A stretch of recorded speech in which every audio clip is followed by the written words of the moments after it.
Section 9.2 is solving quadratic equations using graphs. We know that you can solve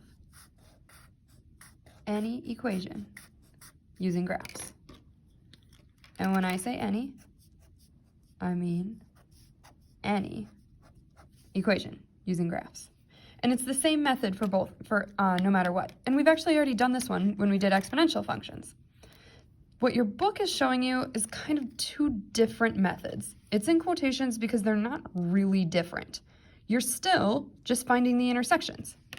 What we used to do is graph both sides and find the intersection.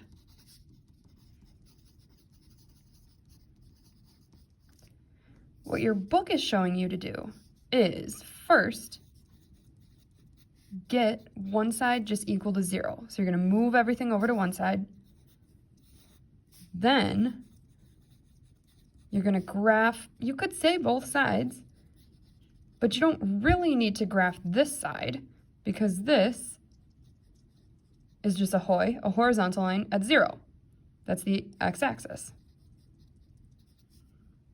So really what we're looking for then is find the x-intercepts, which are also called the zeros.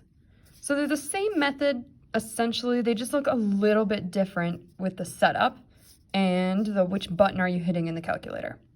But it works both ways. So I'm going to show you both methods for each of these three equations.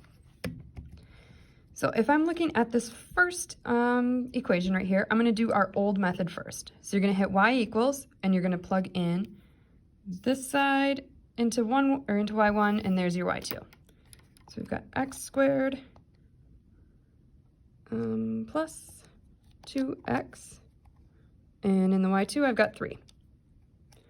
Then you hit graph, and if your graph looks a little funky like this, or if you can't quite see where they cross, you're going to have to change your window, or I would always start with a zoom 6, so zoom standard. That gets you that negative 10 to 10. There's one line, there's the other. Now, the buttons to push. Second, calculate. And we are calculating the intersection. See how it says right which equation is up there? That is the curve, so yes, that's the first one. y2, yep, that's the second one. And then the guess, you could be a pretty bad guesser, but you want to be mildly close because there are two equations, or two answers here. So that's pretty close. That blinky spider is pretty close to where those two cross right there. I'm going to hit enter. There's one of my answers. But you only need the x. Notice how there's no y in that equation. You don't care about y. You just care about x. To find the other one, you do exactly the same steps. Second calc, intersect, make sure that's one of your lines. There's your y2, you want where those cross, and then your guess, since it says guess here, move that blinky spider. Sometimes you have to go up, down, sometimes left, right. Get to a good guesstimate, hit enter, and again, we don't care about y, we just care about x. Those are the two solutions to that equation. I'm going to show you the new method with this one. And like I said, it's not really a new method. It's essentially the same thing. But I'm going to take the equation,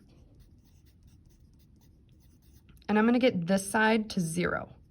So I'm going to move the 3 over.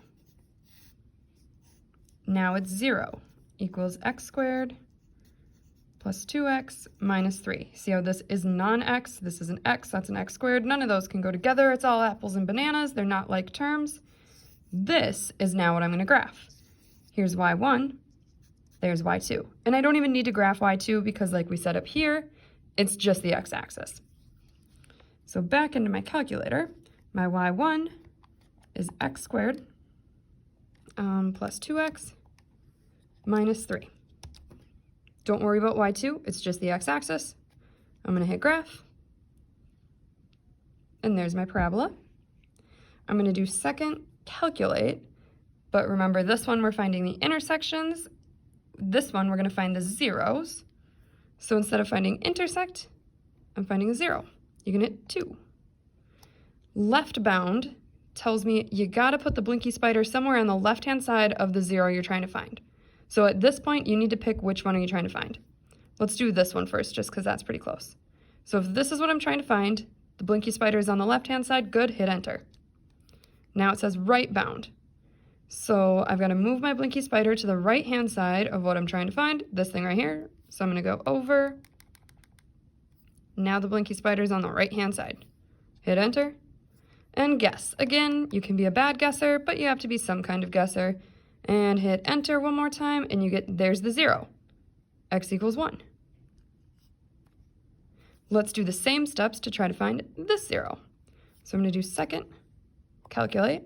I'm finding this 0. I need left bound.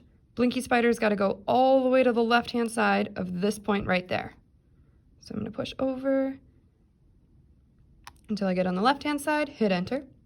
Right boundary, get your blinky spider on the right-hand side, hit enter.